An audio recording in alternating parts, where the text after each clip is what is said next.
नमस्कार दोस्तों, मैं राजन तिवारी स्वागत करता हूं आपका इंडिया इनसाइट्स पर। आज हम लोग बात करेंगे बीपीएससी एग्ज़ाम और संजीव मुखिया के बारे में। तो जैसा कि आपको पता है कि बीपीएससी जो एग्ज़ाम अभी कंडक्ट हुआ है उसमें एक सेंटर यानी कि बापू परीक्षा केंद्र पर एग्ज़ाम को फिर से लेने की कवायद तेज़ कर दी गई है और उस सेंटर की 12,000 विद्यार्थियों की जो परीक्षा है वो रद्द कर दी गई है। अब मामला ये भी उठता है कि 6 बार पोस्ट अपडेट किया गया, बीपीएससी 70th का 3 बार डेट बढ़ा और फिर इस तरीके का धांधली देखने में आ रहा है। क्वेश्चन सेट कहाँ गायब हो गए? 288 लोगों को मिलना था, 192 को ही क्यों मिला? या फिर जो सेट्स हैं वो 192 क्यों आए और जो बचे हुए जो 96 सेट्स हैं वो कहाँ चले गए? तो बहुत सारा सवाल है जिसका जवाब जो है पता नहीं है। और अगर जवाब पता नहीं है तो इसके पीछे कौन लोग हो सकते हैं, उसमें बहुत सारे नाम हैं। एक नाम संजीव मुखिया का भी है जो आए दिन पेपर सेट करते रहता है और संजीव मुखिया अभी पुलिस के पकड़ से बाहर है। जैसा कि आपको पता होगा कि नीट का परीक्षा का भी पेपर यहाँ पर लीक हुआ था। अगर हम ईओयू की बात करें, इकोनॉमिक ऑफेंस यूनिट, जिसका गठन 2012 में ऐसे अपराध को रोकने के लिए हुआ था जो इस तरह का अपराध होते हैं, पैसा कौड़ी से लेन देन करके परीक्षा सेटिंग और तमाम तरह के जो अपराध होते हैं। बिहार पुलिस की जो ईओयू है उनके जो डीआईजी हैं मनोजीत सिंह ढल्लो, उन्होंने प्रेस कॉन्फ्रेंस में बहुत कुछ बताया था। उसमें एक बात तो उन्होंने साफ बोला कि जो 10 पेपर लीक हुए हैं 2012 से लेकर उसकी जांच हम लोग कर रहे हैं। 545 आरोपी को उन्होंने गिरफ्तार करने को लेकर बोला है। 249 लोगों पर उन्होंने चार्जशीट दायर किया है, ऐसा उन्होंने बताया। मॉडल एक्ट 2024 लागू है। ये भी बड़ी बड़ी बातें, बहुत बड़ी बड़ी बातें बिहार पुलिस के द्वारा, ईओयू टीम के द्वारा, एक से एक बात बाहर मीडिया के सामने में शेर बने पड़े थे।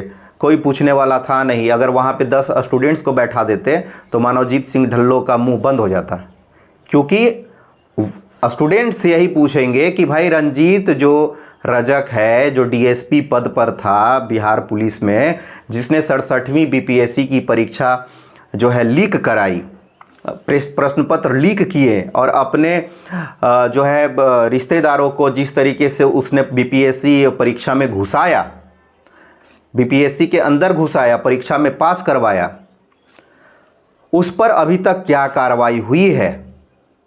आज का नहीं, वो बहुत पहले से भी कहीं ना कहीं टारगेट पर था और 2022 में जो 67वीं का एग्ज़ाम हुआ उसके बाद तो और टारगेट पर था।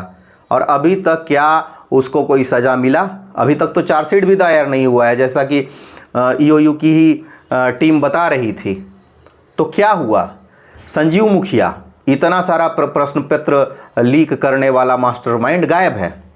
उसका बेटा, उस पर इन्होंने क्या क्या आरोप पत्र दायर करके उसको क्या सज़ा दिलवाया, ये भी बताया जाना चाहिए था। आपने यदि बताया कि 249 जो है चार्जशीट दायर किया गया है तो और वास्तविक स्थिति बताना चाहिए था ना। 2012 से लेकर आज तक कितने आरोपियों को आपने सज़ा दिलवाया? एक भी आरोपी को इन्होंने सज़ा नहीं दिलवाया है, क्योंकि अगर दिलवाया होता इन्होंने तो ये बताते कि भाई हम 10 लोगों को पेपर लीक वाले मामले में 10 लोगों को मैंने सज़ा दिलवाया है कोर्ट से। तो किस तरीके का इतना बड़ी बड़ी बात, इतनी बड़ी बड़ी बात, मतलब ढिंढोरा पीटने के लिए इनको प्रेस कॉन्फ्रेंस करना जरूरी है। पहले बीपीएससी के चेयरमैन रवि मनु भाई बोल रहे थे कि भाई कुछ नहीं हुआ है, साधारण सी बात है।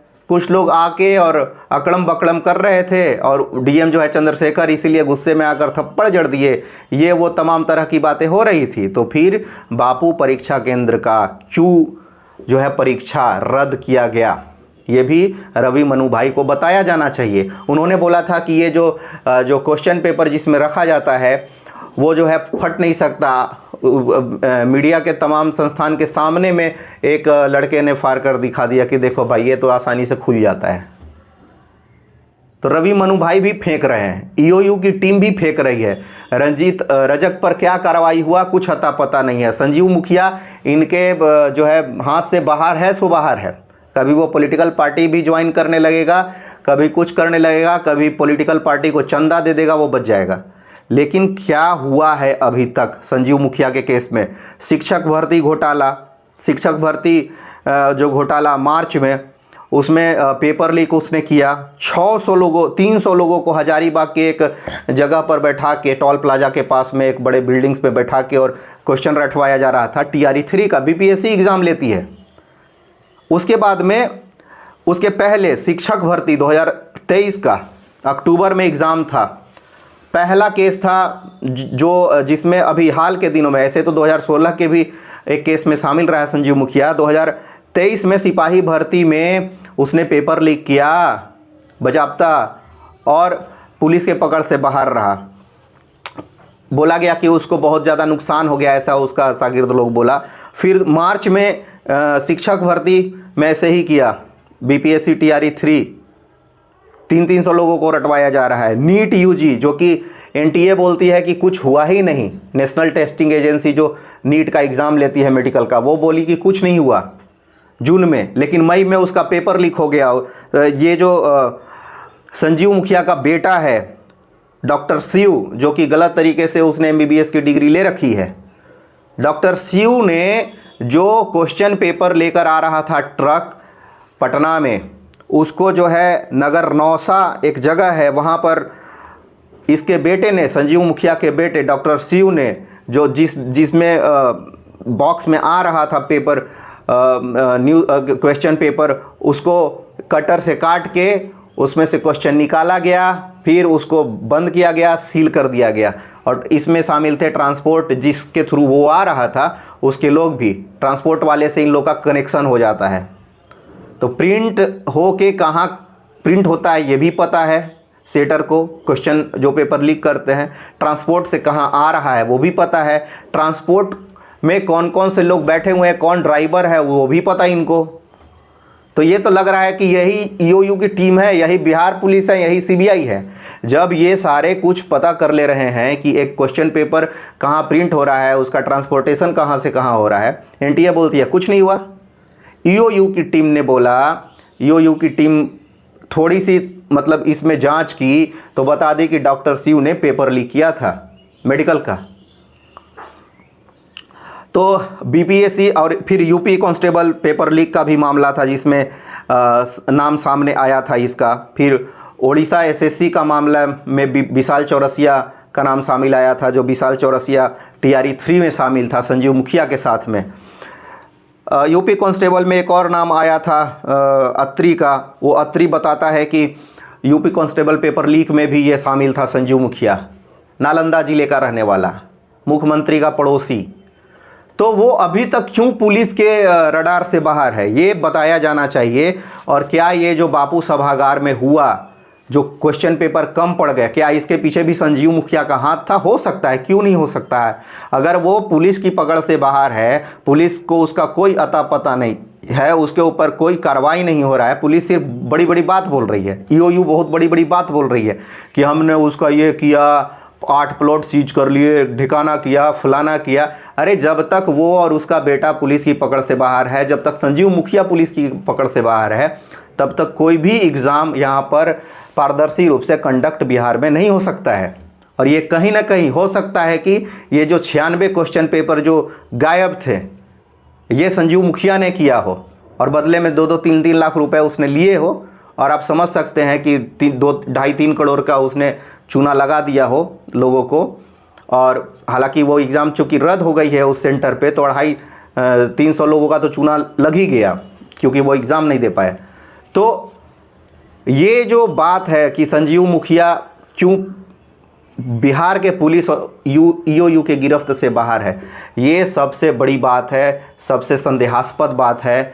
और ये जो बड़ी बड़ी डींग हाँक रहे हैं, रवि मनु भाई से लेके EOU से लेके बिहार पुलिस से लेके बिहार पुलिस के जो है DG और DIG और DGP, सारे लोग, इनको थोड़ा सा भी जो है शर्म आना चाहिए कि किस तरीके से सारे का सारा जो भी पेपर लीक हो रहा है नॉर्थ इंडिया में, उसका मास्टरमाइंड पकड़ा जा रहा है बिहार से और नालंदा से।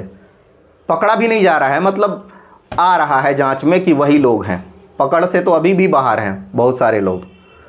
तो इस पर जो है सोचा जाना चाहिए। और ये जो 96 जो क्वेश्चन सेट्स हैं या बुकलेट्स हैं या जो भी हैं, ये कैसे गायब हुए, इस पर भी जांच किया जाना चाहिए क्योंकि ये बहुत ही गंभीर मामला है।